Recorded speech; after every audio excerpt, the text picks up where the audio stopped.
All right, we're going to do two more examples of our partial fraction decompositions. So here is our first example. So negative x squared plus 11x plus 15 all over x cubed minus 2x squared minus 15x. So again, this will be an example of a three-variable system, so we're going to get extra practice with that.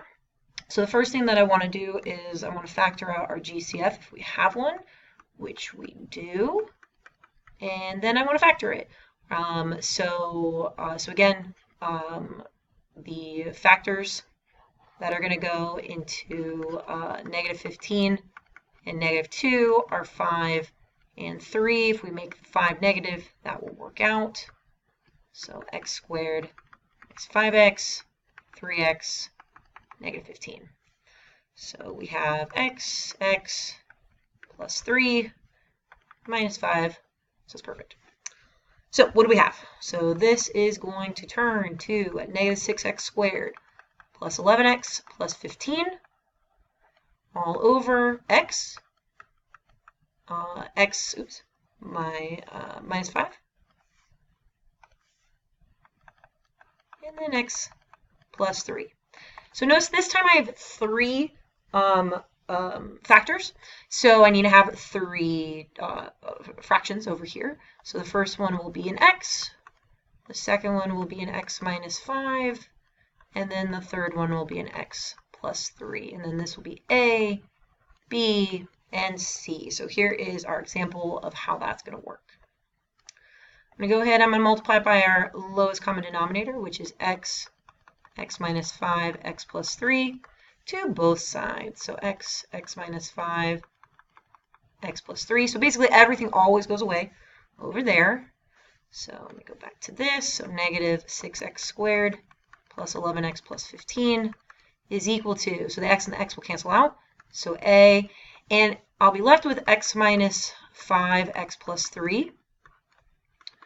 The great thing about this is we already know that that is this, basically.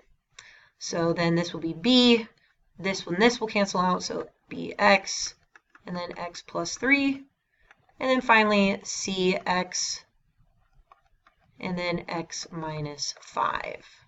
Let's simplify, so negative 6x plus 11x plus 15 is equal to, I'm just going to show us that this is the same thing. So this is kind of an intermediate step. So bx, x plus 3, cx, x plus 5.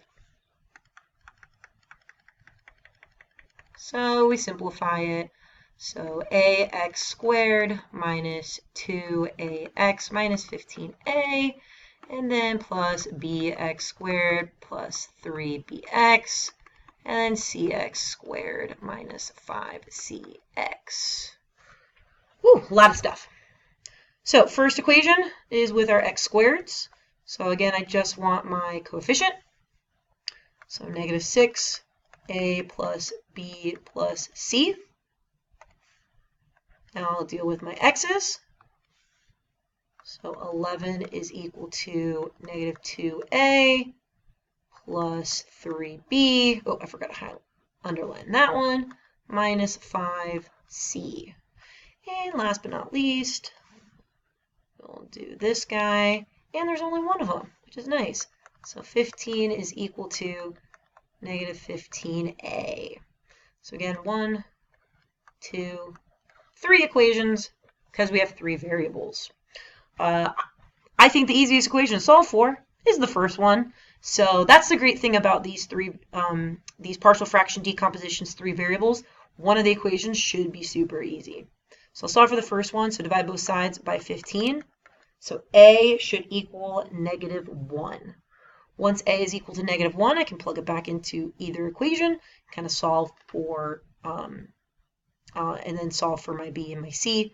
So, so negative 6 is equal to negative 1 plus b plus c, which eventually will give us, add 1 to both sides, so negative 5 is equal to b plus c. Over here, this will be 11 is equal to negative 2 times negative 1 plus 3b minus 5c.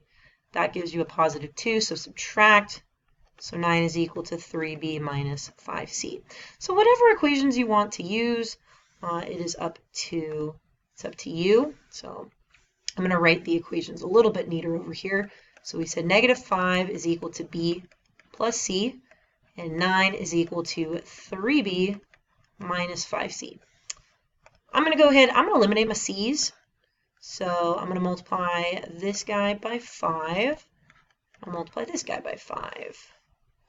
So if I do that, this whole thing will become negative 25, and then 5b plus 5c, and then I don't have to worry about doing anything on here, so this will just be 9. So 3b minus 5c. Add these two up. This will give you negative 16 is equal to 8b. B will be negative 2. So I have my A is negative 1, I got my B is negative 2, so now I can just easily solve for any of the equations to find what my C is. I'm going to plug it into that first equation. So again, bring this down. So negative 5 is equal to negative 2 plus C, add 2 to both sides. So negative 3 is equal to C. All right, so we have an answer. All right, so I believe, let's just go up for just a second. The first fraction had an x in it, so that was x, and that was your A value, which we said was negative 1. And then the second fraction had x minus 5. And that was our B value, so negative 2. And then finally, wrong page, sorry. Don't know what happened. Finally, the third fraction is x plus 3. And having issues. X plus 3, which is our C, so negative 3. So this is our answer. So again, here's what a 3-variable system of partial fraction decomposition would look like. All right, we're going to do one more example. So this one's a little bit different than all the other examples. So, let's see what we have in store. All right, let me get rid of this for just a second. Okay, so we have 2x minus 3, and then I have x minus 1 squared. So I don't need to factor it, but this is the same thing as saying 2x minus 3, x minus 1, x minus 1. So I do have two factors, which means I have to have two equations. Two fractions. Now the fractions need to be different.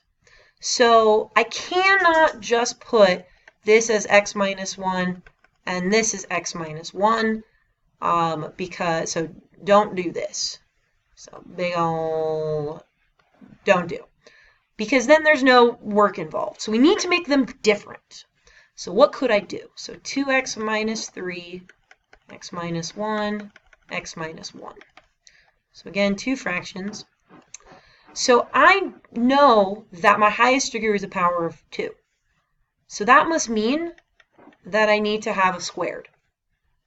But I could have just an x minus 1. So basically what you want to do is you want to start with the highest degree and go down to 1. So if this was power of 3, this will be 3, 2, and then 1. If this was a power of 4, this would be 4, 3, 2, and 1, so we'd have more fractions. So that's how we can differentiate when we have multiple fractions be the same. So basically differentiate them with your exponent. Here's our A, here's our B. All right, so let's go ahead and multiply this by x minus 1 squared. Multiply this, x minus 1 squared. So this becomes 2x minus 3, and the x squared and the x squared will cross out, leaving you with just a. So this is actually kind of an easy problem once we kind of get rid of once we figure out what the fraction denominators are. And then the x minus 1 and one of the powers will cancel away, leaving you with b times x minus 1. So 2x minus 3 is equal to a plus bx minus 1, and then we set up our equations. So again, 2x, then the bx, which is nice, so 2 is equal to b. I forgot the b on that guy. And then let's use this color because we haven't used it yet. And then, so this will be negative 3 is equal to, oh, I forgot to highlight under there. No, it's not right with it. A minus, and then I don't really necessarily need that 1 in front of it, so I'm just going to say A minus B. Now I already know my B value, B is 2, so I'm just going to go ahead and plug it back in. So minus 2, add 2 to the other side, so we get negative 1 is equal to A. So come back up to the top. So we originally had A over x minus 1 squared. So our A value, again, was negative 1.